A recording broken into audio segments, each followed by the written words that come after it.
কেউ নাই। কেউ নেই? ওনার বয়স কিরকম হবে? ওনার 60-এর উপরে? 70 হয়ে গেছে। আচ্ছা, আর মানে ওনার চলে কিভাবে তাহলে? ঘর ও কোনো রকমে ও দেয়, সেইভাবেই চলে।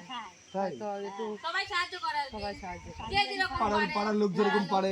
না, শুধু ওই বাড়ির জায়গাটাই আছে, ঘরটার কিছু নাই। ওনার শরীর ঠিক আছে? না, শরীরও ঠিক না। তাহলে ডাক্তার খরচ? ও ডাক্তার ও দেয়, তাই দিয়ে একটু দেখায়। হয়তো দেখাচ্ছে তোমাদের মতন ছেলেরা আছে, ওরা একটু হয়তো 100 টাকা দিল, 50 টাকা দিল, তো এইভাবে ডাক্তার। এই সামনেই বাড়ি না? হ্যাঁ হ্যাঁ, সামনে। এনজিওর নাম চাঁদপাড়া শহীদ স্মৃতি অ্যাসোসিয়েশন। আমরা যারা আপনার মতো অসহায় মানুষ, তারপরে যারা ট্রিটমেন্ট করতে পারছে না, ডাক্তার দেখাতে পারছে না, খাওয়া দাওয়া পাচ্ছে না, তাদের পাশে দাঁড়াই এসে এবার আমরা খবর পাই আপনার অবস্থাটা খুবই খারাপ। আপনার আমার এই কানের নিচে, 2 কানের নিচে আমার বৌমা না, আর এই খালি ঘুরে ওই বাজার বলে বিক্রি করে তাই খাই। এই জায়গায় হাজার বলে দেখ মাজা দেখে বানিয়ে। আচ্ছা আচ্ছা, বুঝতে পারছি ঠাকুমা। আমরা হায়দ্রাবাদ থেকে সোমেন বলে একজন আমাদের খবর দেয়। হ্যাঁ, হায়দ্রাবাদ থেকে সোমেন বলে একজন আছে। সে আমাদের ভিডিও ফেসবুকে দেখে, দেখার পরে আমাদের ভিডিও যারা আমরা যে কোনো কাজ করি আমরা ফেসবুকে দিই।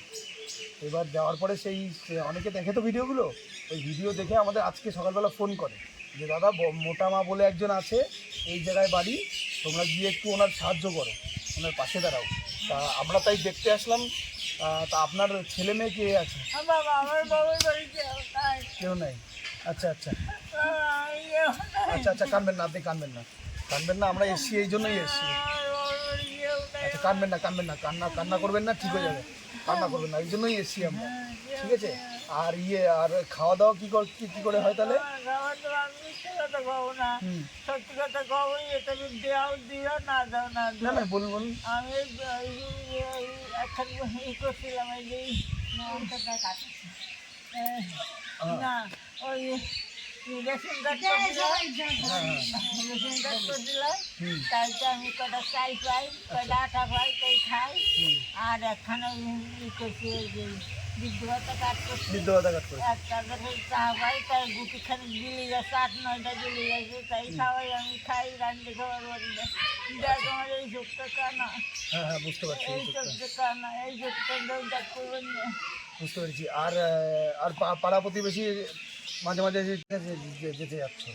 ওই যে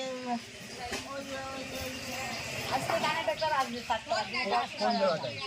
তারপরে মনে হয় কোন জায়গায় তা আপনি যাবেন, তা আপনি জায়গাটার নাম তো আমাদের জানা প্রয়োজন। প্রবাস ডাক্তারের ওখানে বাড়ি আমার। হ্যাঁ, পূর্বার কাছে এই পূর্বার ডাক্তারের বাড়ি নেবো, আমার নিয়ে যাবে। আচ্ছা, বাহ, ঠিক আছে, ভালো তো তাহলে। আর আমরাও আছি তোমার সঙ্গে, ঠিক আছে, তোমার চিন্তা নেই। আর হচ্ছে তুমি কি এখন ডাক্তারের কাছে যাবে?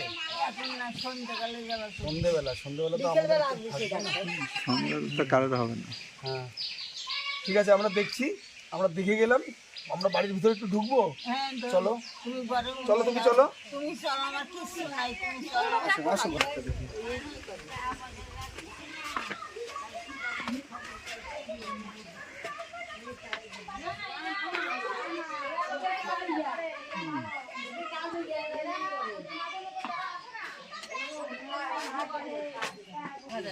ঠিক আছে, আরে ওই নিয়ে চিন্তা নেই, আমাদের কাছে এসে অবশ্যই দেখবো না কেন। ঠাকুমার নাম শ্রীমতী বাতাসী মণ্ডল। ওনার বাড়ি কি জায়গার নাম? ফুলছড়া খড়ের মাঠ। হ্যাঁ, আপনারা দেখলেন এনার পরিস্থিতি, আমরা চেষ্টা করব খুব তাড়াতাড়ি এনার পাশে দাঁড়ানোর। আর আজকে সন্ধ্যেবেলা ওনার ডাক্তার দেখাতে হবে, ওনার কানে আর চোখে অনেক জায়গায় অনেক প্রবলেম আছে, পড়ে গিয়ে মাজায়ও অনেক চোট পেয়েছে। তা আমাদের সাধ্যমতো ওনার ডাক্তার ফিটা আমরা এখন দিয়ে যাওয়ার চেষ্টা করছি। আর বাকি আমাদের সংস্থার থেকে আসবে, সব সদস্যরা এসে যা দেওয়ার ওনাকে যেরকমভাবে হেল্প করা করে যাবে। নমস্কার।